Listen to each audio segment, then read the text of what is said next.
The train doors opened to a sound the women had never heard before, dry wind sweeping across endless plains, and for thousands of miles they had crossed oceans and rails under guard, first in silence, then in disbelief, and finally in a kind of numb surrender. But nothing prepared them for the desolate warmth of Texas, a land so wide the horizon itself seemed to tremble in the heat, because it was September 1944, and the Second World War was still tearing Europe apart. Yet here in the American Southwest, the front lines felt like another planet, the air holding the scent of dust, mesquite, and distant cattle herds.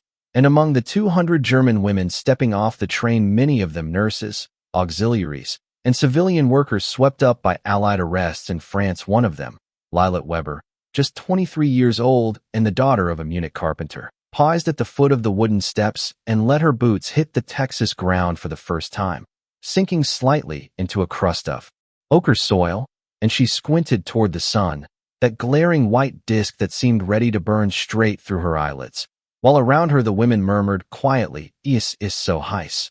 It's so hot. Where are we? What is this place?" And a U.S. Army sergeant pointed them toward a line of military trucks, his tone firm but not cruel, saying, "Welcome to Camp Hearn, Texas. Move along.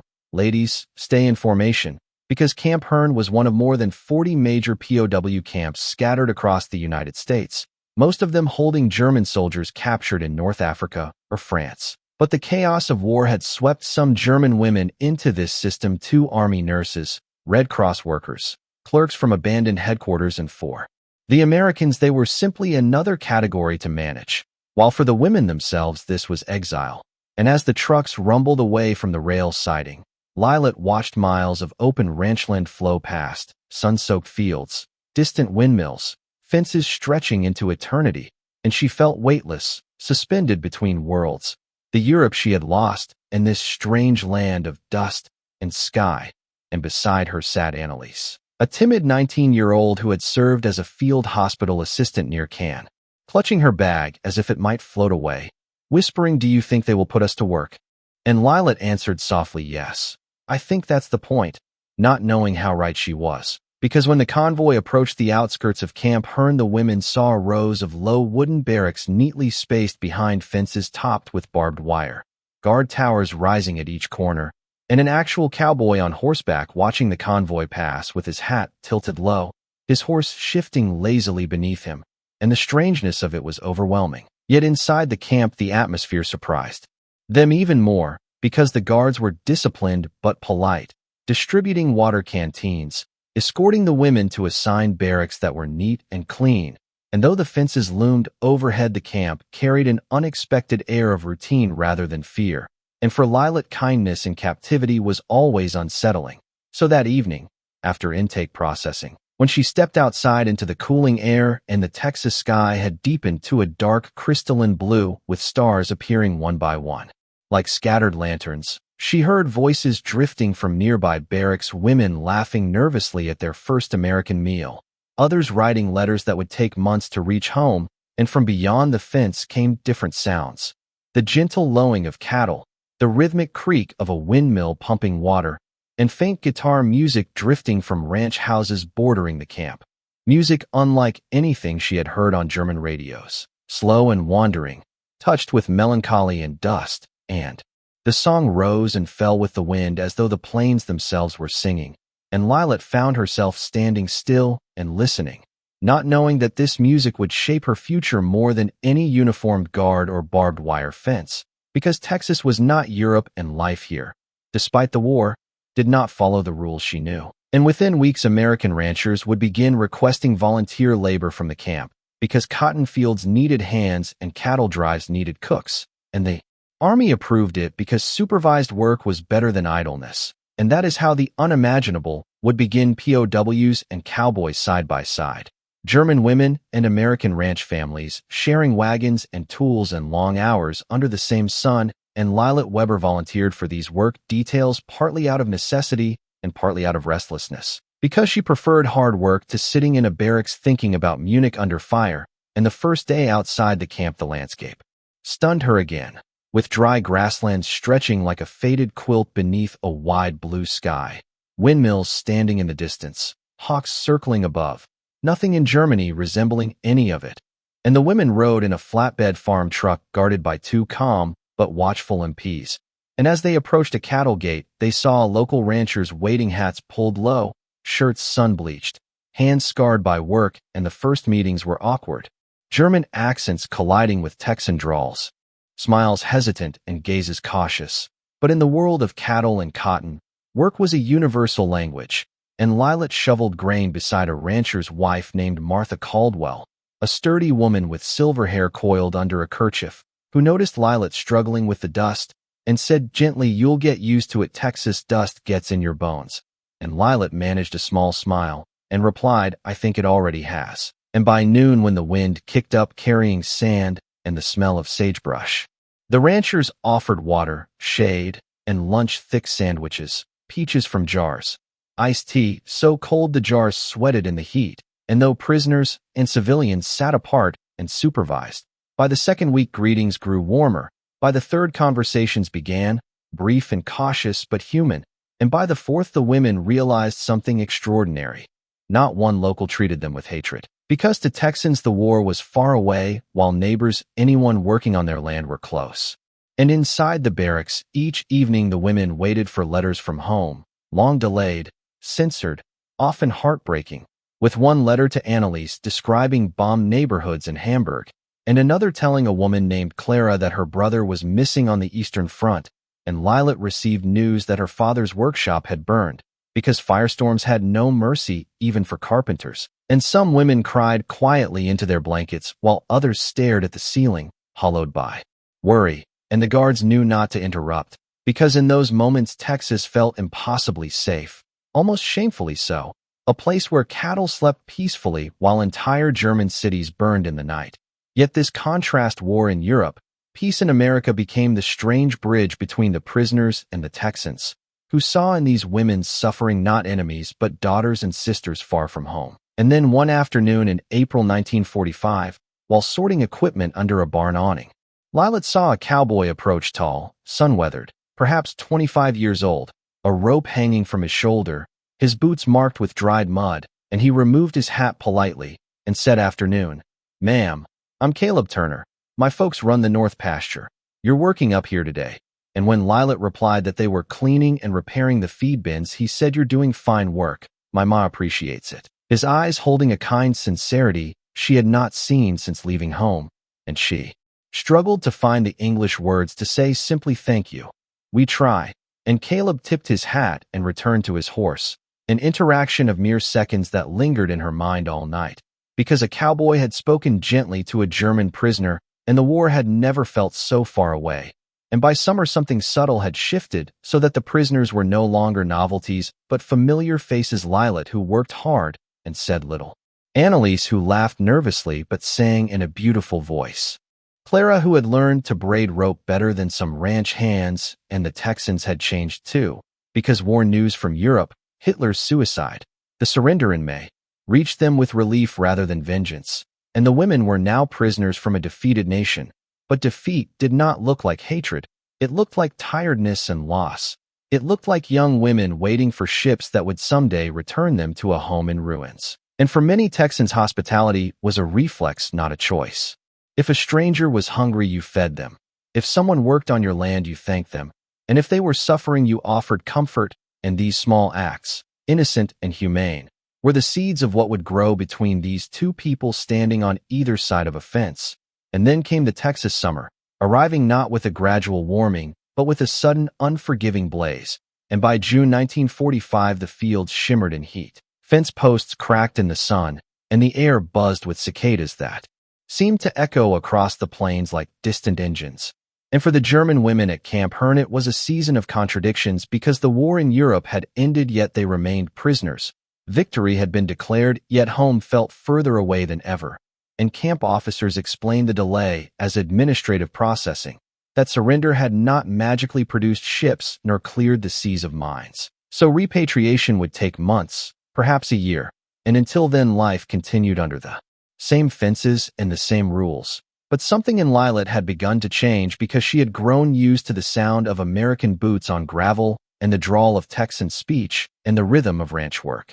Her English improving quickly. and she carried herself with a calm presence that ranch families respected. And then there was Caleb Turner, who appeared without warning, always quietly, always at the edge of her vision, checking fences, repairing barn doors, tightening ropes, never intruding, never approaching without cause. Yet it was always clear when he was nearby, because he moved with a kind of deliberate steadiness as though nothing, not war, not heat, not the vastness of the plains, could hurry him. And one morning in late June, Lilet worked alone inside a ramshackle tool shed on the Turner Ranch, mending worn canvas sacks, when Caleb stepped in holding a bucket of nails and said gently, "Morning. Hope the heat ain't too rough on you." And she replied, "It is different from Germany."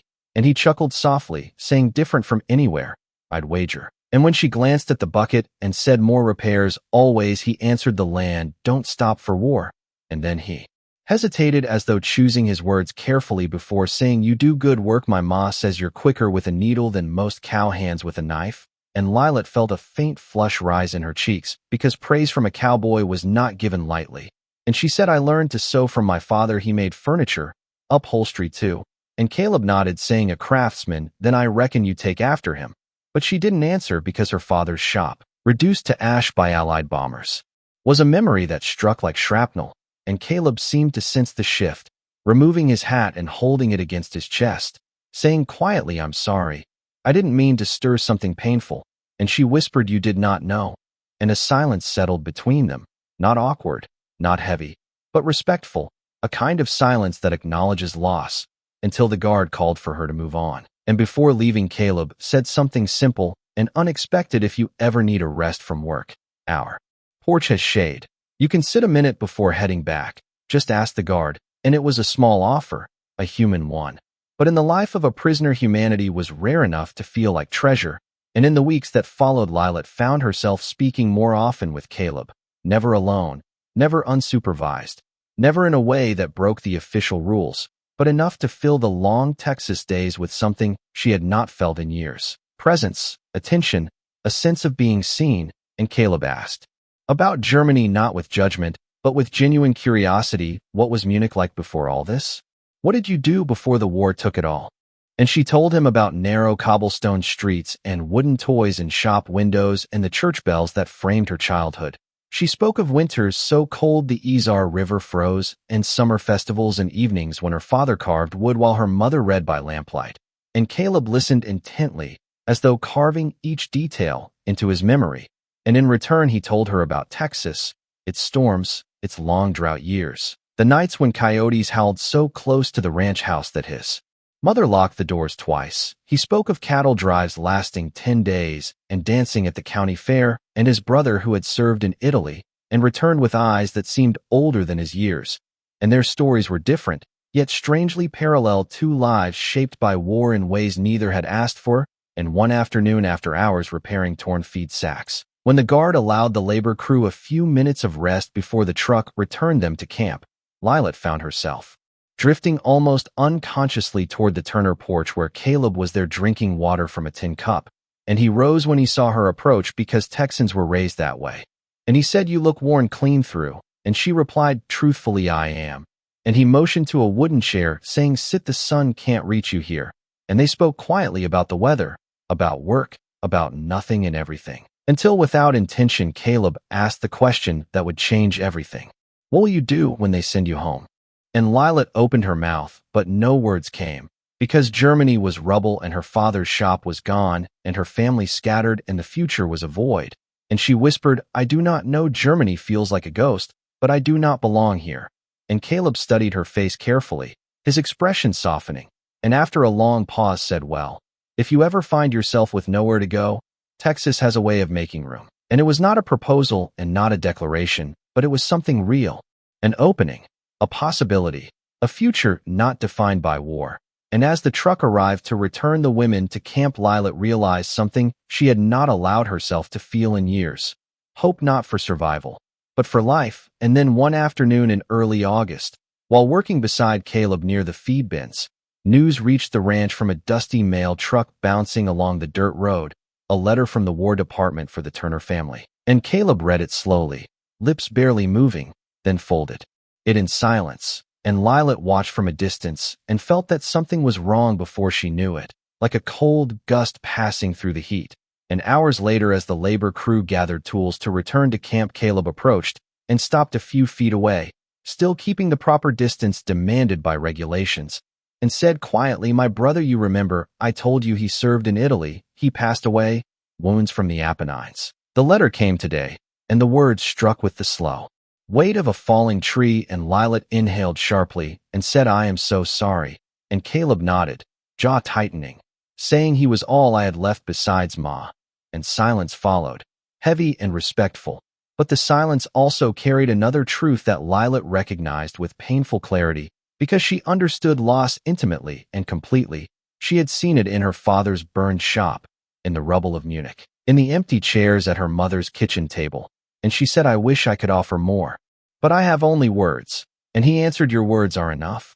And when the guard called out, "Load up, ladies," Caleb tipped his hat mechanically, but his eyes rested on Lilat for a moment longer than usual. And that night back at the barracks, she lay awake long after the other women slept, feeling a pull inside her, a mixture of sorrow, compassion, and something more dangerous, something she refused to name. And 2 days later, when the labor detail returned to the Turner Ranch, the atmosphere had changed, and Martha Turner was sitting on the porch, her eyes red from crying, but her posture strong, nodding politely to the women and saying quietly, "Thank you for your help today." And the women curtsied instinctively, because respect feels universal in moments of mourning. And later, while working, a sudden cloud of dust appeared on the road, another army jeep rolling toward the ranch yard. A camp officer stepping out, clipboard in hand, to announce repatriation orders. First transport leaves August 28th. All eligible POWs will begin pre-embarkation procedures next month. His tone brisk and official, the tone of a system rather than a human, and the women froze, exchanging glances of relief mixed with dread, because to return home was to reunite with family or to return to ruins, and no one knew which, and no one dared hope too much. And Lilat felt the world shift under her feet, because she would leave Texas and the ranch and Caleb, and she felt no joy in this, only confusion. And near the end of that day, while carrying supplies from the barn to the truck, she found Caleb waiting near the cattle gate, hands in his pockets, shoulders stiff with unspoken tension.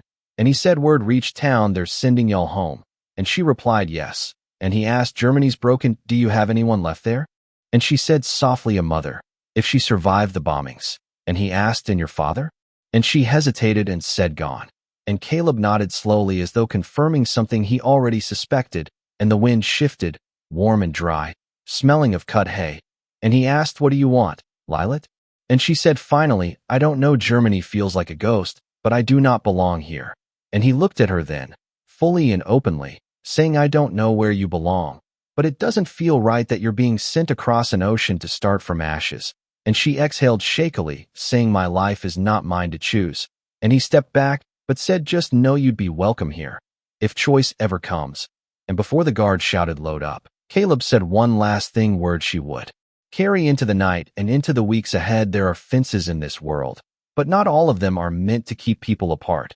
And back at the camp, rumors spread through the barracks, because some prisoners had already married locals in other states after release. Some had returned to America after repatriation. Some had found sponsors who helped them come back legally.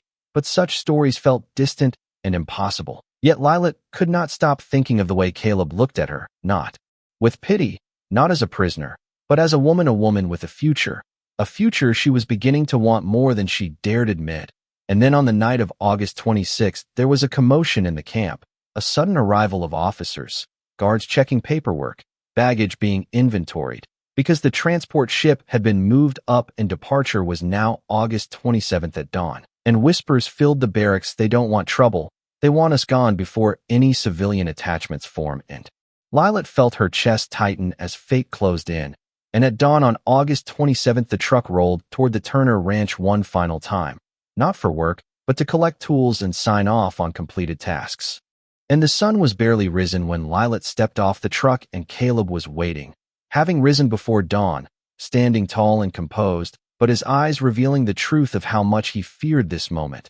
And she approached cautiously with the guard watching from the truck and said, "This is goodbye." And he replied, "It doesn't have to be." And she closed her eyes, and a tear finally escaped, tracing down her cheek. And she whispered, "I cannot stay, not now, not like this." And he nodded, his throat tightening, but said, "Promise me one thing when you reach Germany. If you find a way, if you want to come back, I'll sponsor you. I'll work the land harder than ever to make it possible." And she asked why? And his answer was simple. "Because you changed the way I see the world." And she inhaled sharply and said, "And you showed me that kindness still lives in it."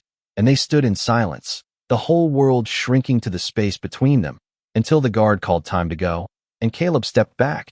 And just before climbing aboard the truck, Lilat turned and lifted her hand slightly and spoke the last words he would hear from her for a very long time. "I will try to find a way back." And for weeks after the women of Camp Hearn were shipped home, the Turner Ranch felt strangely hollow.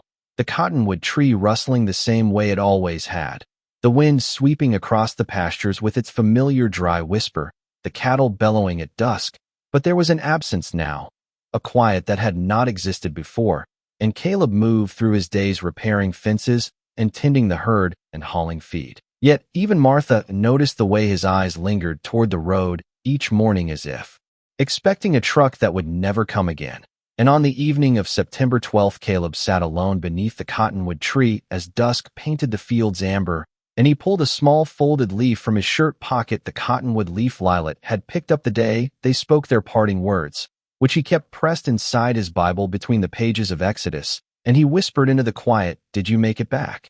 Did you find your mother?"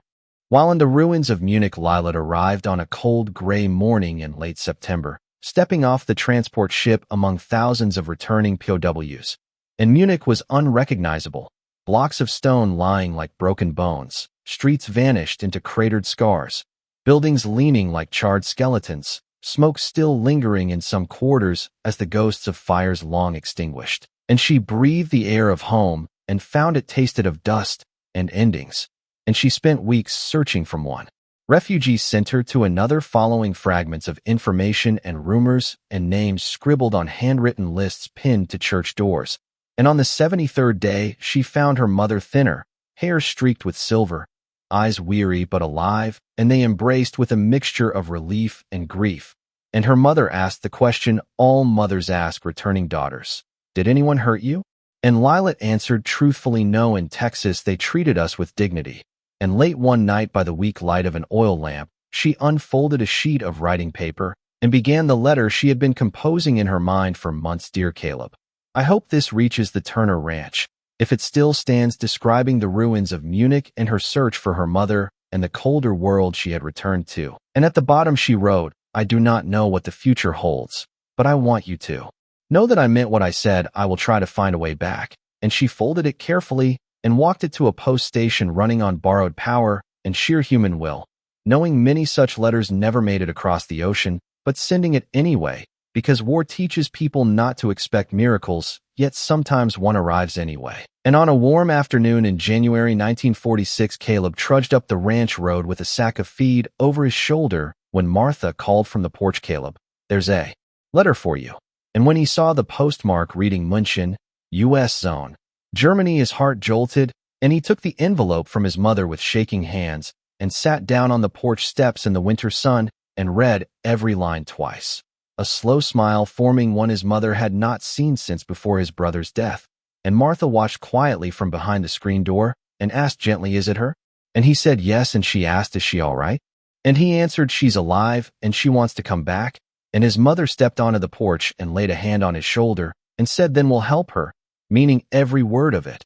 And in the spring of 1946, Caleb filed sponsorship papers. The process slow because nothing in a post-war world moved quickly, and there were interviews and affidavits and waiting lists, and months passed with letters traveling back and forth, sometimes taking 6 weeks each way, yet the thread between them remained unbroken, her handwriting becoming a lifeline and his replies becoming a bridge between continents. And by the time the U.S. government eased immigration restrictions in 1947, Lilat had saved enough working in post-war reconstruction to afford the journey, and her sponsorship was approved, and she arrived in Texas that autumn, one civilian among many seeking new beginnings, stepping off a train not as a prisoner, but as a woman choosing her future. And historians would later note that the phenomenon repeated itself across the country, former POWs returning not as prisoners, but as spouses and farmhands and neighbors, and Americans because war had brought them unwillingly while peace brought them back by choice. And for Caleb and Lilat, it was never about politics or cultural shifts, but about a single moment beneath a cottonwood tree and a decision made in the tension between hope and uncertainty. And by the time the 1950s settled over central Texas, the dust of war had long since blown across the plains and faded into memory. New highways cutting across old ranchland, electric lights spreading across towns that once went dark after sunset. Children playing where training camps and barbed wire fences had stood less than a decade earlier. And most people who drove the rural roads near her never knew that thousands of prisoners had once lived behind those fences because the land had healed quickly, swallowing the past in tall grass and shifting soil.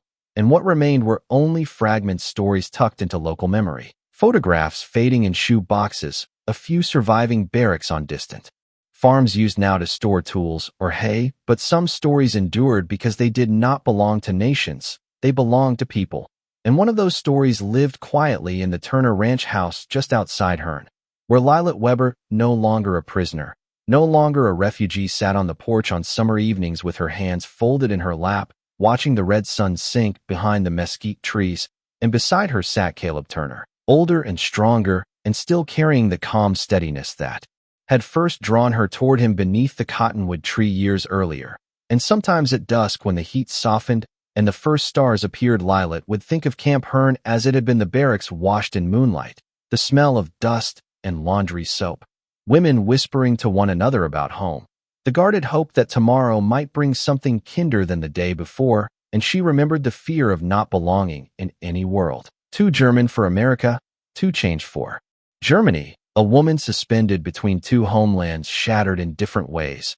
And Caleb sensed these thoughts with the intuitive calm of someone who had waited a long time to understand another person's silence. And he would simply rest his hand over hers and say, "You're home now. Whatever came before, it brought you here," and she believed him. Because for Lilat, the war did not end in 1945, but ended slowly in letters sent across oceans and paperwork filled out in cramped offices and nights spent dreaming of ruins and cotton fields and the long walk back into herself. And when she became a naturalized U.S. citizen in the early 1950s, she took Caleb's surname Turner, but kept her first name, telling him with a small smile, "America can have my future, but my mother gave me my name." And they hung a single photograph on the living room wall, Lilat and her mother, taken during a final visit to Germany in 1952, standing together in a Munich courtyard rebuilt from ashes because her mother had grown stronger and found work as a seamstress in a city that rose slowly from dust and rubble. And though she never immigrated to America, she lived long enough to see her daughter's new life take root, and told her, "Go where the world is growing, I will stay where the world must be repaired." And neighbors noticed Lilat's accent, but treated her with the warmth that life in Texas seemed to cultivate naturally. And in time, the accent softened like stones polished by running water. And when she spoke English with a German cadence, children on the ranch listened with wonder rather than suspicion, and her past became a story to share rather than a wound to hide. And the old cottonwood tree on the edge of the Turner Ranch still stands today, its branches stretching wide and catching the Texas wind like an old ship's sails, its leaves scattering across the yard each autumn, its shadow falling in the exact place where Lilat once stood, deciding whether her life would return across the ocean or begin anew in this foreign land. And sometimes when the breeze rustles its leaves, Lilat listens with a stillness forged in the hardest years of her youth, hearing in that sound an echo of that afternoon in 1945, the moment when she understood that captivity does not end at the lifting of barbed wire, but ends when trust replaces fear, and what this story means in the vast machinery of global conflict where nations collide and histories fracture is that the smallest acts, offering water, sharing shade, speaking gently, become the brightest lights in the dark, and that sometimes those lights guide a person across oceans and across borders and across the boundaries others draw between us and them.